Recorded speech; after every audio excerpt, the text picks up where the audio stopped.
네, 국민의힘 한동훈 대표는 이재명 대표의 위증교사 1심 무죄 판결을 존중한다면서도 민주당을 향해 앞선 공직선거법 징역형 선고도 존중하라고 말했습니다. 민주당은 1심 무죄 선고는 당연한 결과라고 환영하면서 다소 안정감을 되찾은 당내 분위기를 동력 삼아 대여 공세에 고삐를 조이고 있습니다. 정치권 소식 알아보겠습니다. 이준엽 기자, 먼저 국민의힘 반응부터 전해주시죠. 네, 국민의힘 한동훈 대표는 조금 전 국회에서 기자들과 만나 이재명 대표 1심 판결에 공감 못할 부분이 많지만 존중한다며 사법 시스템 안에서 바로잡을 가능성이 크다고 본다고 전망했습니다.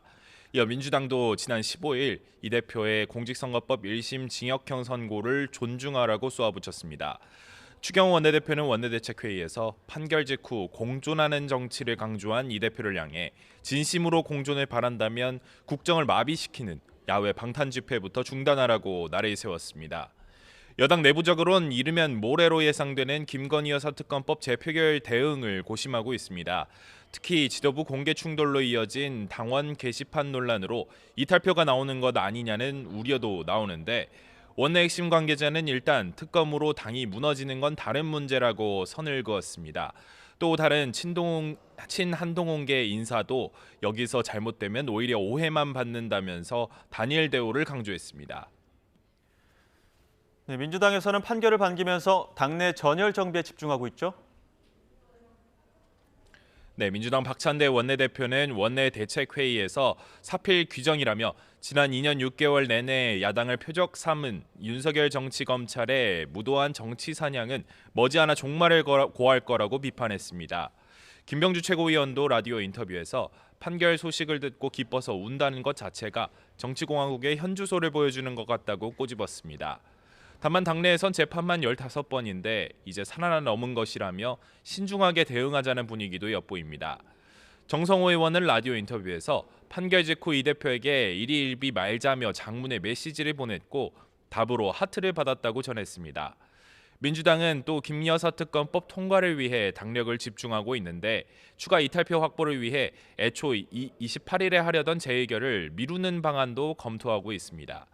조금 전 특검법 제의 요구, 즉 거부권 건의가 이뤄졌는데 이에 곧바로 용산 대통령실을 찾아가 긴급 규탄 대회를 열어 여론전에도 나설 계획입니다. 또 28일 본회의에서는 이창수 서울중앙지검장 등 검사 3명에 대한 탄핵소추안 보고 상설특검 규칙 개정안 상정을 통해 대여 압박 수위를 높일 방침입니다. 네, 그리고 여야 대표는 민생 행보에도 나섰다고요. 네, 이재명 대표의 연이은 1심 선고 국면이 마무리된 뒤 국민의힘 한동훈과 민주당 이재명 대표 모두 민생 국면으로 전환을 꾀하고 있습니다. 한 대표는 조금 전 지방시대 지속 가능한 대한민국 성장 동력을 주제로 한 초선 의원 공부 모임에 참석했습니다. 뒤이어 군복무 중 급성 백혈병으로 숨진 고 홍정기 일병 유족도 만나고 오후에는 청년 여성 당원들과 간담회도 열 예정입니다. 이 대표는 잠시 뒤 오전 11시 국회에서 선고 뒤 첫 공개 일정으로 민생연석회의 출범식을 엽니다. 이 대표가 공동의장을 맡아 노동과 농어민 등 각 분과 의제를 점검할 예정입니다. 지금까지 국회에서 전해드렸습니다.